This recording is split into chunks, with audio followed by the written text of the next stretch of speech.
bonjour, Sébastien Doyenard, Bordeaux Atlantique Bois. D'accord. Donc comme je vous ai dit, on est là aujourd'hui effectivement pour faire le contrôle interne de l'entreprise BAB. Voilà, donc l'objectif c'est de vérifier le respect du cahier des charges sur vos exploitations forestières. D'accord, Voilà. très bien. Donc est-ce que vous avez des questions avant qu'on commence ou, Non, pas de questions de particulières. Ok, on peut y aller alors. Sur le permis d'exploiter, dans les clauses particulières, D'accord. on a marqué respect des feuillus. D'accord. Ok. Ça c'est bien identifié, il le sait. Et Voilà, là il le sait. Ça arrive, j'imagine, de la remise en état des pistes, des choses comme ça. Ouais. Ouais, ça arrive. Bon, en général, Ouais. on le fait. C'est remis en état et. Ouais, ah oui, oui.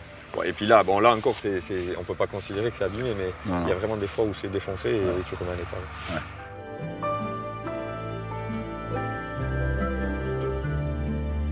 Ce chantier, c'est un chantier de débardage. Alors, on est sur l'activité débardage d'une 3e éclaircie, entre 2e et 3e éclaircie. Et l'objectif du contrôle, c'est de vérifier notamment l'état des pistes pendant ce chantier. Même si le chantier n'est pas fini, on peut avoir une action vis-à-vis de l'exploitant forestier, de sensibiliser sur l'état actuel des pistes et de voir s'il faut reporter le chantier, l'arrêter, les modalités qu'il faudra prévoir pour la remise en état des pistes. Et puis l'état des arbres qui restent, comme c'est une éclaircie, l'objectif c'est de faire ressortir et de sélectionner les arbres d'avenir. Et évidemment, si ces arbres d'avenir sont abîmés, ça va poser quelques soucis. Donc voir comment l'exploitant a pu travailler, l'abatteur, a pu travailler et respecter ces arbres-là. Et dernière chose qu'on vérifie, c'est encore une fois l'état du matériel qui est présent sur le chantier. Et donc voir s'il n'y a pas des traces de fuite, s'il n'y a pas un risque de fuite, des flexibles qui seraient abîmés, un matériel trop usé, des conditions de sécurité pas respectées pour la personne qui travaille dans la machine. Voilà, c'est l'ensemble de ces choses-là qu'on vérifie. Et puis, in fine, le lieu de stockage du bois là, qui est au bout de la parcelle, sur la piste, voir si le lieu de stockage est bien identifié, s'il n'est pas du tout posé sur des zones sensibles, notamment sur un fossé, sur une proximité d'un cours d'eau, voir si toutes ces conditions-là sont respectées pour le stockage du bois avant transport par camion vers l'usine.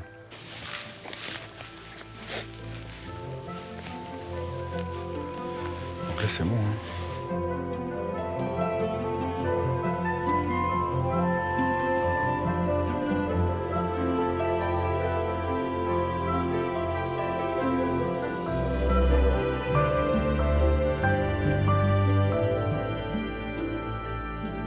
Il y a quelques arbres de bordure abîmés quand même.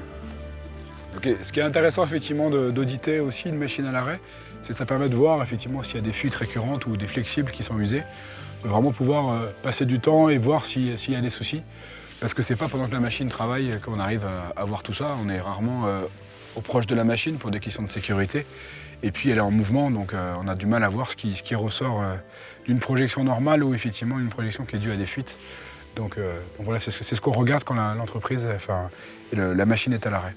Voilà. Donc là ici, il n'y a pas de marque particulière de fuite. J'ai déjà fait un tour, les flexibles ont l'air en bon état, pas usés, ils ne nécessitent pas d'être changés. La machine a l'air assez récente. Donc c'est toujours la même entreprise, Pereira, donc il n'y a pas de souci particulier. Moi je vois rien de particulier là. J'ai vu un seul arbre abîmé de bordure là, qui est là-bas. Ouais. Bon après voilà, il y en a toujours un, ça peut arriver. Sinon les jauges, j'ai regardé aussi les jauges, je me suis baladé dans les deux sens. On a vu un certain nombre de chantiers, je vous propose qu'on fasse la réunion de clôture. Oui. La réunion de clôture, l'objectif c'est de passer en revue tout ce qui a pu être audité, contrôlé, vu pendant cet après-midi. Et puis de vous faire le point sur les points forts de l'entreprise et les éventuels écarts qu'on a pu constater en fait sur les différents chantiers qu'on a pu voir. Je vous remercie. Merci à vous. Et à bientôt, au revoir. Au revoir. Donc effectivement, nous avons passé une après-midi avec un exploitant forestier pour faire un contrôle du respect du cahier des charges d'exploitation forestière dans une zone un peu particulière qui est le massif des Landes de Gascogne et plus exactement le sud de ce massif qui présente quelques particularités que nous avons pu auditer aujourd'hui. C'est le premier, le maintien et le respect des feuillus, de la diversité qui peut exister sur un chantier. Dans un massif spécifiquement et principalement résineux, c'est important de faire attention et de vérifier comment ces feuillus peuvent être maintenus. La coexistence également avec, dans cette zone très fortement impactée par la présence du public, notamment dans des périodes d'été, puisque nous sommes pas loin de l'Atlantique et des plages. Donc comment effectivement l'exploitant tient compte de ça. Et puis la remise en état des pistes et du chantier, l'entretien de ces pistes, puisque on est dans une zone fortement à risque au niveau incendie. c'est aussi quelque chose que nous avons regardé. Et donc c'est quelque chose sur lequel on s'attarde principalement.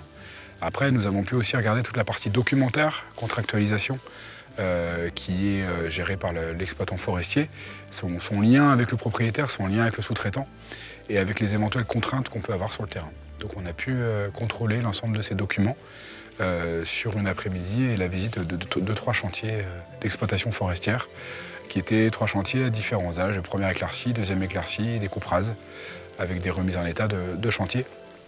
Donc aujourd'hui, pas d'écart particulier et une conformité de l'entreprise BAB au respect du cahier des charges PEFC.